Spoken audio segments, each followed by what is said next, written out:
Саламатсыздарбы, урматтуу окуучулар. Сиздер менен кайрадан экран аркылуу көрүшкөнүбүздөн аябай кубанычтабыз. Сиздер менен буюрса көп жолду, узак жолду чогуу бастык. Мен экран аркылуу сиз күндө келип кетүү менен бир топ ийгиликтер жаралганына албетте шек жок. Ал эми сиздин азыр алган билимиңиз бул чек эмес. Сиз азыркы алган билимиңиз жаман эмес, албетте жакшы, бирок мындан дагы жакшыраак болсо мүмкүн эле. Мындан дагы жакшыраак болуу толук дагы мүмкүнчүлүк бар. Дагы сиз өткөргөн убактыңызды, анча мынча кетирген ката кемчиликтериңизди тууралап алууга дагы мүмкүнчүлүк бар. Ал эми сиз болгону максатыңыздан жазбай, күндүгө максатыңыз эмне үчүн аңгисти үйрөнүп атканыңызды, кандай ал сизге артыкчылык берип аткандыгын, ал эми окубай кала турган болсоңуз, жыйынтык болбой калса кандай зыяндарды алып келишин эстеп жүрсөңүз, аны башына жазып алып, сиз ошону ар бир сабакта кайталап турушуңуз керек. Ошону кайталап тура турган болсоңуз, албетте бул мээңизге сиңүү менен бара сиздин ал нерсени аткарууга жеңил болуп кете берет. Ал эми өтүлгөн темалар боюнча сиздерге бүт баардык темаларды түшүнүктүү. Ал эми акыркы өткөн темаларыбыз бул эмени to-be темасын бүтүргөндөн кийин эмени өттүк, preposition, предлогдорду өттүк. Андан кийин зат атошту өттүк. Ал эми зат атош акыркы сабакта зат атошту бул ким эмне деген суроого жооп бергенди үйрөндүк. Ким эмне деген суроого жооп берет экен дедик. Андан кийин зат атоштун жеке саны бар, көптүк саны бар. Андан кийин көп сануулаштын эс улайбыз деген зат атошту өттүк, туурабы? Эми бүгүнкү үйгө берилген тапшырма эмне болчу? Өтүлгөн грамматиканын бүт баардыгын кайталаш керек болчу. Ал эми ошо өтүлгөн грамматиканын бүт баардыгын ар жеринен өзгөчө to-be'ден баштап мугалимиңиз ар жерден суроолорду кыска ар жерден суроо берип турат. Бул нерсе сиздин ошо грамматиканы туруктуу кайталооңузга түрткү болот. Анан дагы сиз эмне кыласыз? Кээде бир күнү башка мисал угасыз, бир күнү дагы башка мисал угасыз. Шериңиз айтат, ошентип автоматизмге жетип кете берет. Ошентип грамматика, өткөн грамматиканы ар жерден бир катар сураңыз. Суралып грамматикаңыз жакшы боло турган болсо, анда бүгүн топиктин ордуна эмне берген? Тапшырма жана what a world text берген. Ошо what a world текстин азыр айтасыздар. Ар бириңиздер берилген тексттерди айтасыздар. Болушунча карабай, ал текстти карабай айтууга аракет кылыңыздар. Түшүнгөнүңүздү өзүңүз, сиз татаал ошол текстти ошол боюнча айтыш шарт эмес. Эмнени түшүндүңүз, ошону эле өзүңүз түшүнгөн, билген сөздөр менен, билген грамматика менен жөнөкөй кылып эле маанисин чыгарып айтып койсоңуз болду, жетиштүү болот. Андан кийин аларды айтып бүткөн болсоңуз, анда суперкомпьютер менен тексттин акыркы беттери калган болчу. Ошол акыркы беттерин которосуздар. Кыргызча которуп берет, сиздер англисче которосуздар. Ошо менен суперкомпьютерди бүтүрөбүз дагы. Андан кийин тапшырмалардын бүт баарын суралды. Грамматика туура эстетиштер буюрса жакшы болуп калды сиздерде. Демек, эмне кылат экенбиз? Сиздер менен биз бүтүрүпбүз. Бүгүн грамматиканы бир катар кайталап алыпбыз. Топиктериңизди айтыпсыздар. Эми what a world текстин. Андан кийин сиздер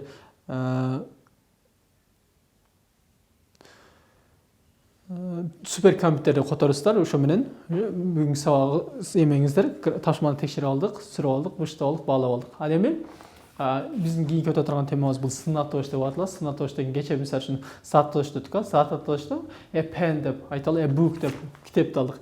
Эми ошо китеп бул эмне деген суроого жооп берди. Эми ошо китептин кандай экендигин, чоң кичине, узун кыска, катуу жумшак, ошонун кандай экендигин, сын сыпатын, көлөмүн, формасын, чоң кичине, түсүн, ошону үйрөтө турган эреже бул сын атош деп аталат. Эми сын атош деген бул кандай, кайсыл деген суроого жооп берет. Бул китепте бети 91-бетте.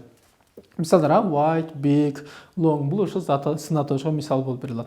Ал эми англис тилинде сын атоштун кыргыз тилиндегидей көптүк саны жок. Мисалы үчүн small boy, кичинекей бала. Ал эми кичинекей балдар деп үчүн биз small boys дебейбиз, кичинелер балдар дебейбиз. Small boys.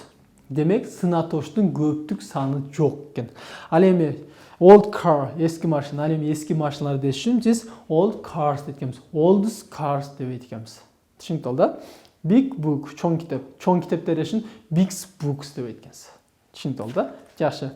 Ал эмесе кийинкиси англис тилинде, кыргыз тилиндеги деле сын атоштун жөнөкөй формасы салыштырган, анын күчөтүлгөн формасы. Мисалы үчүн ак, агыраак, аппак, кызыл, кызылыраак, кыпкызыл деген бар го. Бул англис тилинде да бар. Мисалы үчүн Кыска деш үчүн short дейтин болсок, кыскараак деш үчүн биз shorter дейбиз. ие мүчөсүн жекелик санда салыштырма формасына иени кошобуз. Ал эми күчөтүлгөн формасына эмне кылып экенбиз? S'ти кошот экенбиз. Short кыска, short кыскараак, the shortest эң кыска. Эң деген сөз бул D деген сөз. Ал эми эгерде сынатош сөзү жеке ошол жөнөкөй формасында y менен аяктап кала турган болсо, биз аны салыштырган күчөтүлгөн формасына өзгөртүш үчүн иеге өзгөрөбүз. Көрдүңүзбү? Зататошто өткөндө дагы y иеге өзгөрдү эле. Буда дагы y иеге өзгөрөт. Негизде эле y иеге өзгөрүп кете берет. Демек, easy деген жеңил, ал эми жеңилирээк деш үчүн биз эмне дейбиз? Easier. Эң жеңил деген the easiest. Оңой, оңойраак, эң оңой. Ал эми эгерде сынатош сөзү жөнөкөй формасында и тамгасы менен аяктап кала турган болсо, ал эми биз салыштырган күчөтүлгөн формасына өзгөрткөндө и сти кошо турган болсок, бул и колдонулбай калат. Мисалы үчүн polite сылык болду да. Эми сылыгыраак деш үчүн биз polite деп айтканбыз. Polite деп айтканбыз. Polite эң сылык деш үчүн the politest деп айтканбыз. Ал эми эгерде сынатош сөзү үнсүз тамга менен аяктап, бирок анын алдындагы тамга үндүү болуп, бирок ал кыска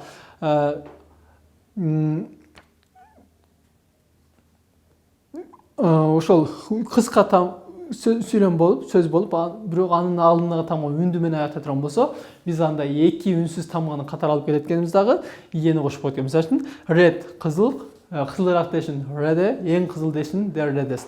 Бирок экөө жазылат, бирок биз reddest деп окуп айтканбыз. Түшүндүк болду да? Эми айтат, эгерде сынатош сөзү full, our, re менен аяктап, жана дагы эки же андан ашык муундан туруп калса сынатош сөзү. Эми биз баларга жанагы сти колдоно албайт экенбиз. Мисалы үчүн beautiful деген сулуу да тур. Ал эми сулуураак деш үчүн сиз beautiful деп айткансыз да. Эмне деп айтканбыз? More beautiful деп айтканбыз. Эң сулуу деген the most beautiful деп айтканбыз. Көрдүңүзбү? Эми муун деген эмне? Биз мектепте үйрөтпөдүкпү эле? Кыргызстан, Бишкек. Көрдүңүзбү? Бир, эки же андан ашык муундан турган сынатош сөзүнө жана да full, our, re менен аяктаган сынатош сөздөрүнө биз most колдонуп экенбиз. Difficult деген оор. Эми оорураак деш үчүн more difficult деп айтканбыз. Эң оор деген the most difficult деп айтканбыз. Көрдүңүзбү? Difficult деп айтканбыз. Ал эми зататош жанагы мен болуп жалпы эрежеге баш ийбегендей эле кээ бир сынатош сөздөрү бул жалпы эрежеге баш ийбейт. Анын жөнөкөй формасы башка, салыштырган формасы башка, күчөтүлгөн формасы дагы башка. Мисалы үчүн жакшы деген good. Дүйнөдөгү эң көп колдонгон сөз бул жакшы жаман сөз да. Эми ушул бул жалпы эрежеге баш ийбейт экен. Эми жакшы деш үчүн good болсо, жакшыраак деш үчүн сиз good деп айткансыз да, better деп айткансыз. Эң жакшы деген the best деп айткансыз. Ал эми жаман деген bad. Жаманыраак деген bad деп айткансыз. The worst. Worst, ал эми эң жаман деген the worst. Ушул сыяктуу. Little, less, least. Many көп деген, many much деген көп, көбүрөөк деш үчүн more дейбиз. Эң көп деген the most. Ушул сыяктуу. Жалпы эрежеге баш ийген сынатоштор бар. Демек сынатоштон биз үйрөнгөндөрүбүз эмне болду? Кандай кайсыл деген суроого жооп берди? White, big деп мисал келтирик. Ал эми көп саны болбойт экен. Сынатоштун көп саны жок экен, small boy деп айтканбыз, small boys, smalls деп айтканбыз. Ал эми салыштырган формасы short, shortest, shortest болду. Y менен аяктап турган болсо иеге өзгөрүп кетти да. Easy, easy, easiest. Ал эми и менен аяктап турган болсо ал колдонулбай калды. Polite, polite, politer. Ал эми сынатош сөзү кыска болуп, сөздүн акыры үнсүз там менен аяктап, бирок анын алдында тамга үндүү боло турган болсо, эки үнсүз тамганы катар келтирет экенбиз да, анан иени кошот экенбиз. Red, red, the reddest. Ал эми эки full, our, re менен аяктаган сөздөр жанагы эки жандан ашык муундан турган сынатош сөздөрүнө most колдонуп экенбиз. Beautiful, more beautiful, the most beautiful. Ал эми кээ бир сынатош сөздөрү бул эрежеге баш ийбейт экен. Good жакшы, жакшыраак деген better, эң жакшы деген the best. Ошентип биз сынатошту аягына чыгардык. Ал эми буга чейинки өтүлгөн темалар сиздерге түшүнүктүү болду. Сынатошту кошулду буюрса, ал эми эртеңки күнгө тапшырма сиздер өтүлгөн грамматикаларды сынатош, сатош акыркы темаларды көбүрөөк кайталаганга басым жасаңыздар, грамматиканы кайталаңыздар. Туура месседждерди эгерде толук жетпеген болсо аны жеткириңиздер дагы. Андан кийин тапшырма эртеңкиге жанагы Waterworld текстин айттыңыздар эле го. Эми бири-бириңиздер менен алмашасыз, ошо суперкомпьютер менен тексттерди. Эми сиз башка бирөөнүн текстин аласыз. Ошо текстти Siz эртеңки күнү кайра ритуалын кайра айтып бересиз. Андан сырткары бул суперкомпьютер бүттү, эми Waterworld Gölmitsboy текстин эки кетин окуйсуз. Бул жогорураак уровень. Аны окуйсуз дагы. Андагы жаңы сөздөрдү билип келишиңиз керек. Буну которосуздар. Андан эки беттен которуп кете беребиз. Ошол аны эмесе кийинки сабакта көрүшкөнчө, тапшырмаларды берилген сабакты толук идеалдуулукка болушунча өзүңүздүн кубулуңуз толгондой, өзүңүз ыраазы болгондой аткарарга аракет кылыңыз. Албетте бул нерсе сизге жардам берет. Аны эмесе ийгилик.